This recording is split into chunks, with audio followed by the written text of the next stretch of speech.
YouTube does not push videos for creators. YouTube pulls videos for viewers. When people ask me about well, why is the traffic changing? I think about 3 different things that could be influencing that. Supply, demand, and personalization. The first thing that creators should understand is that the recommendation systems are really centered around each individual viewer. Depuis quelque temps, le directeur des algorithmes YouTube, Todd Beaupré, et certains de ses employés se sont mis à sortir pour expliquer vraiment comment fonctionne l'algorithme de YouTube. Quand on leur a demandé pourquoi après 15 ans de silence, ils décident finalement de sortir pour parler de cet algorithme, Todd a répondu que de plus en plus de gens quittent la plateforme. Il dit que les gens s'énervent de ne pas comprendre pourquoi l'algorithme ne fait pas la promotion de leurs vidéos alors qu'elle fait la promotion des vidéos des autres. D'après lui, la raison pour laquelle il y a de la confusion autour de l'algorithme, c'est parce que la grande majorité des vidéos disponibles sur YouTube donnent des informations erronées ou juste fausses. Et ce sont ces informations et ces conseils erronés-là qui induisent les créateurs de contenu en erreur et les empêchent d'avoir de meilleurs résultats.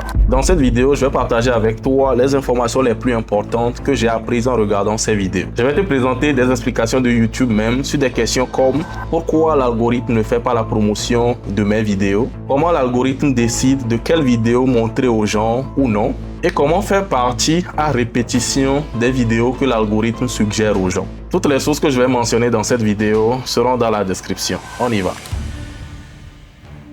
Pourquoi l'algorithme ne fait pas la promotion de mes vidéos? C'est la question qui revient le plus souvent lorsque je discute avec d'autres créateurs de contenu comme toi. C'est aussi une question qui a été traitée des centaines de fois sur YouTube et on est tous arrivés à la compréhension que lorsqu'on fait une vidéo et qu'on la met sur YouTube, l'algorithme prend cette vidéo-là et se met à faire sa promotion auprès des personnes qui sont le plus susceptibles de la regarder, n'est-ce pas? Et si je te disais que cette façon de fonctionner de l'algorithme que nous pensons tous avoir compris est complètement fausse, est-ce que tu me croirais? Tu n'imagines pas ma surprise lorsque j'ai entendu le directeur des algorithmes dire ceci. One of the other things that you said to me that really changed my perspective on YouTube was that YouTube does not push videos for creators. YouTube pulls videos for viewers. Can you share that? A lot of creators, their kind of interaction with YouTube is they make a video and then they upload it, and then out from the system they get impressions and views and things like that. So I think it's natural for creators to think of oh, well, I give YouTube my video and then YouTube pushes my video out to a bunch of people. But it's actually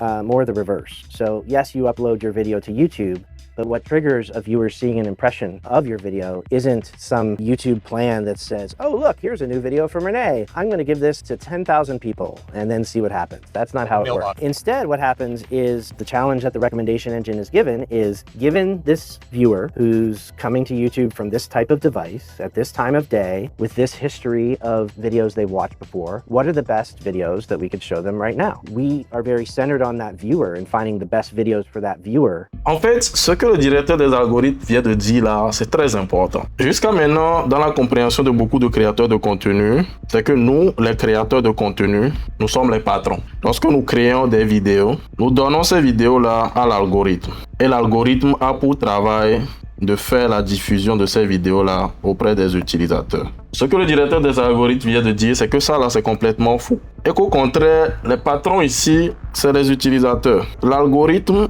son travail, c'est de servir de majordome pour l'utilisateur. Donc, nous, créateurs de contenu, on est ici et on fait des vidéos.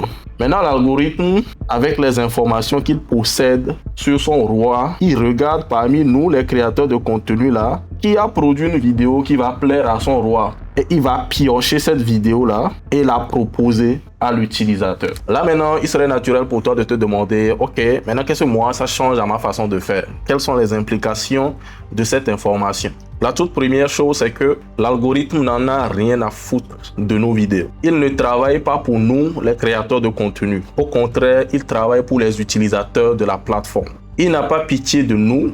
Donc, l'ancienne façon de faire qui est de créer des vidéos, de poster et d'espérer que l'algorithme fasse la promotion de nos vidéos, elle est complètement caduque. C'est ce qui m'amène à la deuxième chose que j'ai comprise en écoutant cette interview. Quand tu comprends que le travail de l'algorithme, c'est de servir l'utilisateur, tu comprends mieux les changements de la plateforme de YouTube.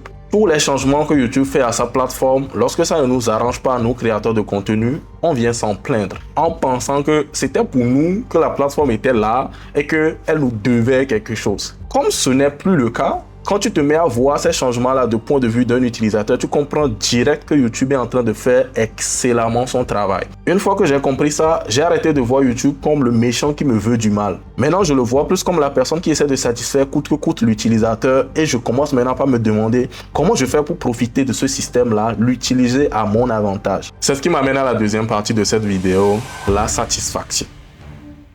Pour comprendre l'explication qui va suivre, je te propose d'écouter ces deux extraits-là. As you know, there's over 400 hours of video being uploaded to YouTube every minute. And given that each person probably only has an hour or two to watch YouTube every day, it's our job to help them find what they want to watch. Understand each viewer, what they like, and give them the videos that they're going to find engaging. How do you solve that problem? That sounds like a very ambitious goal. Yeah, so the way we think about it is our job is to follow the audience because by listening to the audience, we'll do a better job of giving them what they want. We look at things like what did they watch? How long did they watch for? We look at satisfaction signals like did they like it? Did they dislike it? And recently we even started using surveys. We create the system for the homepage that's really designed to get users to find a video they're going to watch and enjoy. And we look at two things primarily to help us do that. One of those things is what we know about the viewer and their history of what types of videos they watched before, what channels do they watch, do they watch long videos, do they watch short videos, all sorts of things like that. And then the other thing that can really influence the recommendations on the homepage is the performance of the video.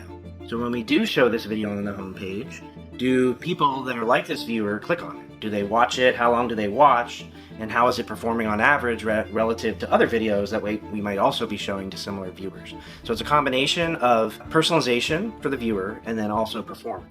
Donc, d'après ce que Todd est en train de dire, l'objectif de l'algorithme, c'est de trouver et de suggérer des vidéos qui vont apporter satisfaction à l'utilisateur, de telle sorte que cet utilisateur revienne à répétition sur la plateforme. C'est une information très importante à retenir. Todd ajoute que pour savoir le type de vidéo qui va apporter satisfaction à l'utilisateur, l'algorithme va créer un registre sur son roi. Avec toutes ces informations, lorsqu'il va sortir et voir que nous, créateurs de contenu, avons publié un tas de vidéos qui sont disponibles, il regardera parmi ces vidéos pour savoir quelles sont les vidéos qui matchent le plus avec les caractéristiques de son roi, de son utilisateur. Ça, c'est ce que Todd a appelé le volet personnalisation. Maintenant, l'algorithme ne s'arrête pas là. Il utilise un deuxième volet de paramètres que Todd a appelé le volet de performance. Ce sont donc sur ces deux volets-là que l'algorithme se base pour choisir et suggérer des vidéos à ses utilisateurs. Maintenant, je vais te poser une question. Tu es un vendeur de vidéos et là, quelqu'un vient t'expliquer comment est-ce que le majordome qui vient choisir les vidéos et les apporter au roi choisit ces vidéos. Comment est-ce que tu t'arrangerais pour que la prochaine fois tu fasses partie des vidéos que ce majordome choisit? C'est exactement ce que je vais t'expliquer dans la troisième partie de cette vidéo.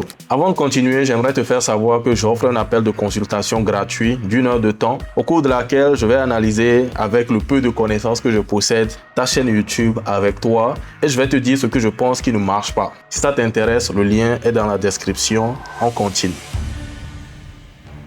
Donc, comment est-ce que je fais pour produire des vidéos que l'algorithme choisit et suggère à ses utilisateurs? Ma stratégie repose sur deux principes fondamentaux. Le premier principe, c'est que j'accepte la réalité de la concurrence. Ça a l'air évident, mais je peux t'assurer que moi-même, pendant un bon moment, et beaucoup de créateurs de contenu pensent que YouTube, c'est un open space, un endroit de paix où tu viens et tu fais ton truc et naturellement, tu vas attirer ton audience, les gens qui vont reconnaître la valeur de ton travail et vont venir en masse regarder tes vidéos. Et c'est sur cette base-là que ces gens construisent leur stratégie en se disant que ouais, non, pour que les gens me remarquent, il faut que je publie 3 vidéos par semaine. Je dois poster en permanence, comme ça un jour l'algorithme va reconnaître mes efforts et montrer mes vidéos à des millions de personnes. Bullshit. Avec tout ce que Todd dit là, il est clair maintenant que YouTube, c'est la jungle. C'est la loi du plus fort qui règne ici. Tu dois à la fois te battre contre des gens qui font la même chose que toi pour être le meilleur dans ta catégorie.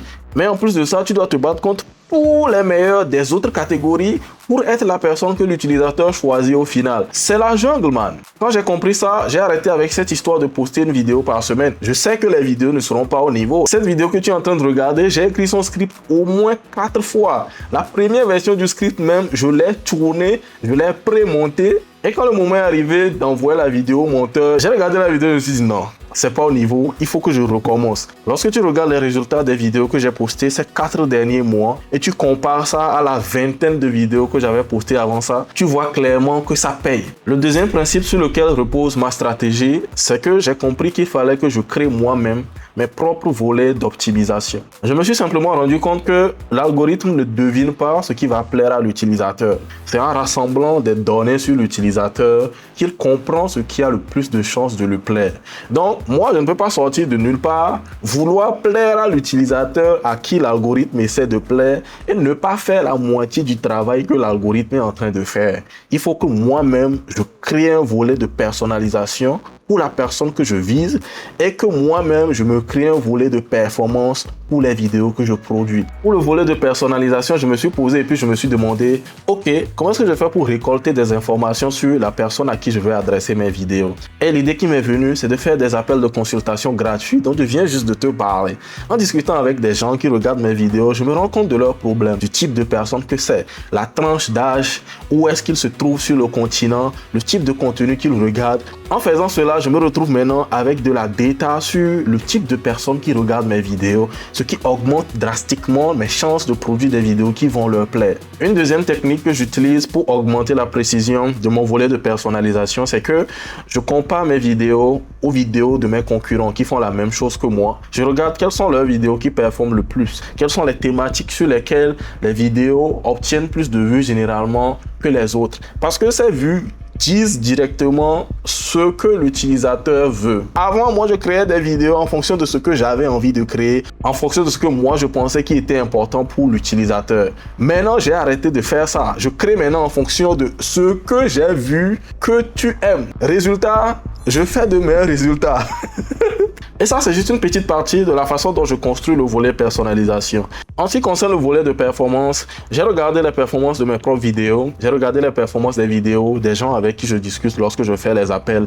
J'ai commencé à me demander maintenant que pourquoi est-ce que moi-même, je trouve certaines vidéos plus intéressantes que d'autres. Qu'est-ce qui fait que j'attends impatiemment que certains créateurs de contenu sortent leurs vidéos, alors qu'il y a d'autres créateurs de contenu, lorsque je tombe sur leurs vidéos une fois, c'est la première et la dernière fois que je regarderai leurs vidéos. Qu'est-ce qui fait que je choisis une vidéo plutôt que toutes les autres vidéos qui me sont proposées? Quelles sont les choses que je remarque avant de choisir? C'est ces questions-là que je me suis mis à me poser. Et quand j'ai commencé par me poser ces questions, je me suis complètement éloigné de la majorité des conseils sur comment percer sur YouTube. Je me suis retrouvé maintenant à m'intéresser à des choses comme la psychologie humaine, à comment fonctionne le cerveau, à comment fonctionne la dopamine. Je m'intéresse maintenant à des techniques de marketing, à des techniques de publicité. Parce que c'est tout ça là qui est utilisé pour produire des contenus auxquels tu t'intéresses.